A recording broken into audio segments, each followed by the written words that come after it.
So we just had a huge storm here in Minnesota. So it's April 3rd, lots of snow on the ground, but we are coming to an end of our maple syrup season.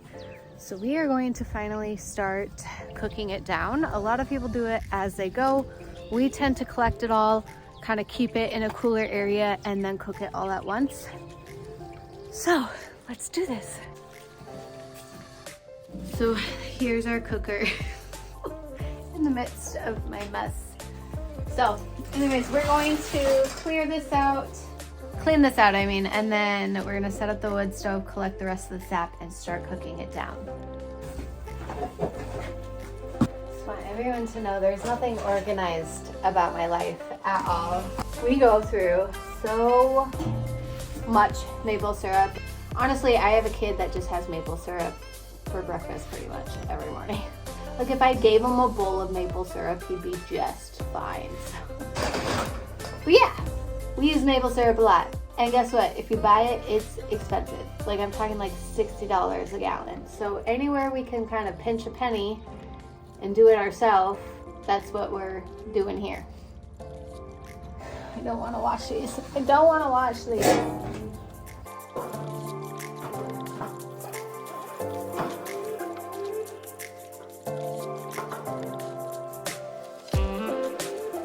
So there's actually quite a few ways you can render down the sap. You can do fire, or you can do propane. We are doing fire, it's cheaper. I do know a few people who do propane, but it ends up getting kind of expensive. The thing is about doing it around this time of year, we burn wood for heat, and it's about this time of year that we're running a little bit on the lower side for dry wood. So the chore that never ends, but it's also just, I feel like, the chore that you end up running through the fastest, especially when we have as many polar vortexes as we've had in the Midwest in the last year. A never-ending winter, which our winters are literally never-ending. So here's our makeshift sugar shack.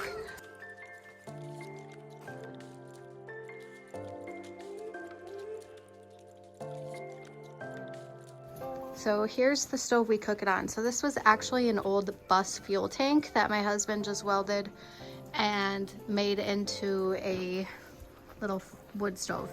So wood goes in there, heats this bottom portion up, which is where you cook the sap. This is where new sap goes, so that you can just open it up and drip some new sap in when it's getting low enough. And then when it's finally cooked down, you can just open this up and get you your sap. It's a pretty nifty little thing.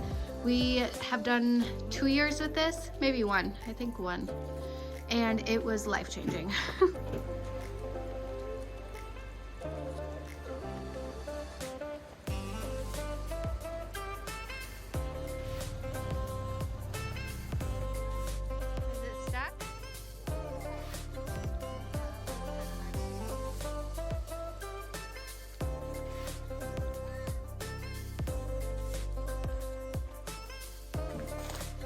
Gotta go find a pan to be able to scoop the new stuff out of the clean buckets and put it into the burner thing. I'm gonna search a camper because I don't want to use my good pans.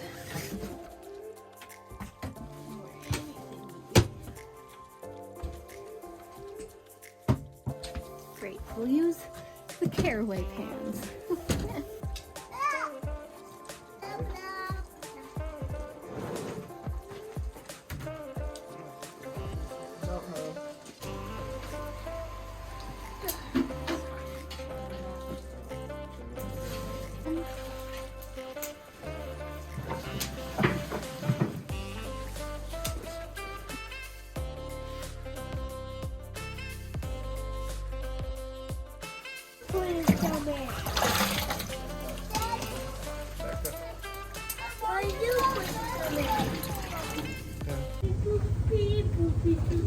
Day 2 of doing the maple syrup. So it's been 2 full functioning days, and we're already like done with all the extra syrup. So whatever's in that container is what we have. Jeremy's mom brought over like I think another 20 gallons. We collected another maybe 10. I think tomorrow or the day after tomorrow is the day that we're gonna actually cap the trees and take the taps out. So it takes 40 gallons of sap to make one full functioning gallon of syrup. And that syrup, that gallon does not last long in our house, so. Take a picture.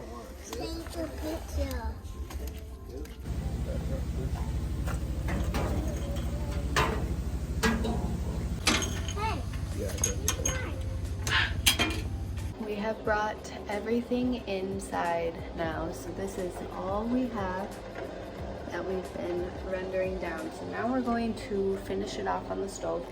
We now have a hydrometer, and it really helps figure out the sugar content in the maple syrup so that it can be a thicker consistency rather than it being so watery, and it's been really nice. It can get really sticky in your house if you do it on the stove for too long, so that's why we bring it in the last few minutes. So I'm gonna turn the fan on and then we'll check back with the hydrometer and see how it works. All right, so I'm going to fill this up about 2 inches from the top. And we're going to take our scale and we want it in this red zone.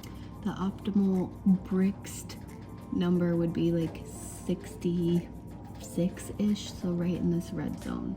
We're gonna let it drop slowly and then read it once it's done bobbing. Okay, we're gonna let it cook longer.